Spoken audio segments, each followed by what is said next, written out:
This is a story of revolution and redemption, a tale of obscene wealth and power. This is the truth about the Bitcoin billionaires.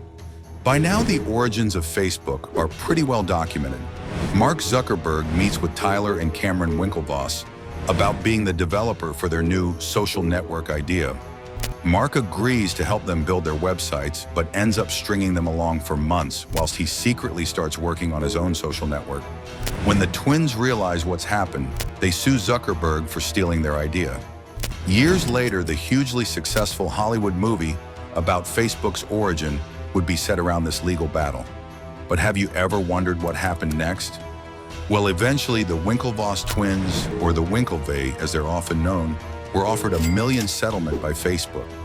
Their lawyers urged them to take it. However, whilst it was a vast amount of money, the Winklevoss twins said they wanted payment in Facebook stock.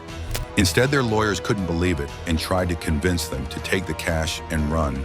However, for the Winklevi, this wasn't so much about the money. They were from a wealthy family already. Facebook was a multi-billion-dollar company by this point, and they knew it had even more growth to come. So they at least wanted a piece of it. That decision to get paid in stock instead of cash turned out to be a very good move. When Facebook had its IPO, the Winklevoss shares became worth $500 million. But there was one problem going up against Zuckerberg so publicly, like this had ruined their reputation. They were now regarded as a bit of a joke in the media. And in the Facebook movie, they came across as pretty spoiled and entitled. Zuckerberg seemed like the genius who'd actually made Facebook, whilst many felt they were just dumb jocks trying to cash in off his work, as Zuckerberg himself put out. You weren't the first people to have an idea for a social network, and neither was I. Friendster and MySpace existed before Facebook, and the last time I checked, Tom from MySpace isn't suing me. And it's pretty true. Ideas are cheap, execution is everything. So basically, after the case closed, the Winklevi had ended up with a lot of money, but most of the world viewed them as losers. Now ask yourself, what would you do with $1 million? Go travel the world, buy some expensive sports cars or mansions. Well, the Winklevoss twins had a completely different plan. They wanted to use that money to invest in other companies. They wanted to prove they weren't just dumb jokes, and instead tried to make a name for themselves and change the narrative of their story. So they went to Silicon Valley and decided to become angel investors, were made by shares in startup companies they believed could be even bigger than Facebook. But something very interesting started happening when the Winklevi found a company to invest in that they liked the look of. They'd make an offer, but their offer would always get turned down. Now, sure, if this happened once or twice, it's normal. The companies might have already found other investors, but over and over, companies were turning down the Winklevoss investment money. Eventually, they confronted one of the founders and asked, "We've made a really good offer. Why are you turning down our money?" As it turns out, once again, their problem was Mark Zuckerberg.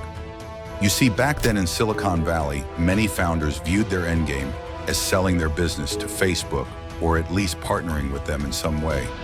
And it was widely known that Mark Zuckerberg would never buy a company if the Winklevoss twins were involved. As a result, their money and presence had become toxic. People just didn't want the Winklevoss twins associated with their company. This realization was devastating, and that the twins were unsure where to go from here.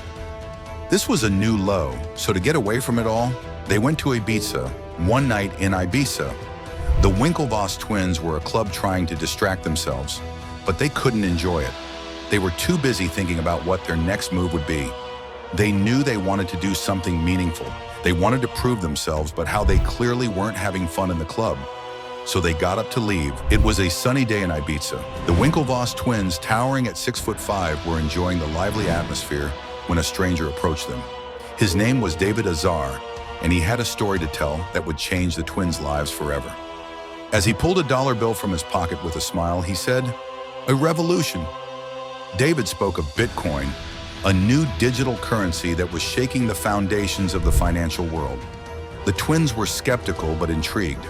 Bitcoin was only a year old, and its creator, an enigmatic figure named Satoshi Nakamoto, had vanished without a trace. Yet David's passion was contagious.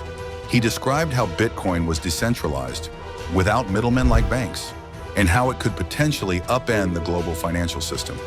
It's digital money, but it's more than just money. It's the future, he said. The twins listened closely. With their Harvard economics background, they understood the potential. Bitcoin, like gold, was scarce, durable, portable, and difficult to counterfeit. But unlike gold, it could be divided into tiny fractions and easily transferred across the globe. There was something revolutionary about it, yet the price fluctuated wildly, and its dark association with illegal activities made many people wary. David's company, BitInstant, helped people buy Bitcoin easily, something that was difficult back then. The Winklevoss twins weren't sure if it was a scam or a true opportunity, but they decided to take a chance. They invested millions in BitInstant and began buying Bitcoin themselves. They were early adopters, securing a massive stash of the cryptocurrency when it was valued at just a few dollars per coin. Little did they know, they were about to witness a wild ride that would change everything. The first signs of Bitcoin's potential came after a crisis in Cyprus. The country's banks had collapsed, and to save themselves, they began seizing citizens' savings. This news sent shockwaves across the world. People realized that their money wasn't safe in traditional banks. Bitcoin's price surged as more people looked for an alternative. The Winklevoss twins, who were already heavily invested, saw the value of their holdings skyrocket. But Bitcoin's rise wasn't without its challenges. The twins soon found themselves at odds with Charlie Shrem, the founder of BitInstant. While the company was growing rapidly, Charlie was neglecting his duties, partying, and ignoring the business's needs. The twins, ever the meticulous investors, saw the cracks forming and tried to steer Charlie in the right direction. However, their advice was often met with resistance. The tension between the Winklevoss twins and Charlie grew. As the price of Bitcoin soared, the wild west of crypto was becoming more chaotic. Charlie's company ran into trouble when it lost its legal license and was forced to shut down. Worse still, Charlie was arrested for his involvement in money laundering related to the Silk Road, an online black market where Bitcoin was used for illegal transactions. The twins were devastated by the fall of BitInstant, but they knew that Bitcoin's potential was still massive. They saw an opportunity to take control of the market. The collapse of BitInstant and the infamous exchange Mt. Gox, which had been hacked, left the Bitcoin world in chaos. But the Winklevoss twins didn't give up. They decided to create their own cryptocurrency exchange, Gemini, aimed at bringing order and regulation to the Bitcoin market. Their vision was clear. Bitcoin needed a regulated platform to thrive and reach the masses. Gemini was launched in 2015, and the twins worked tirelessly to make it a trusted exchange. Their focus was on compliance, security, and making Bitcoin accessible to the general public. Their commitment paid off, and over time, Gemini became one of the most regulated and reputable exchanges in the world. They had successfully positioned themselves as leaders in the Bitcoin revolution. Meanwhile, Bitcoin's price continued to climb. In 2017, it reached an all-time high of nearly $20,000 per coin, and the Winklevoss twins' early investments made them billionaires. Their vision had paid off, but the question remained, was Bitcoin just a bubble, or was it truly the future of money? The twins remained unwavering in their belief that Bitcoin was here to stay. They had weathered the early storm, survived the chaos, and were now on top. But they knew that the journey was far from over. In fact, it had only just begun. As the world increasingly embraced cryptocurrencies, the Winklevoss twins expanded their empire. They moved into NFTs with Nifty Gateway, and today they're champions of the Web3 movement, advocating for a decentralized internet that gives power back to the people. Thanks for watching today's video. If you found this content valuable, don't forget to hit that like button and subscribe. Got any questions or thoughts? Drop them in the comments below. We love hearing from you. Take care.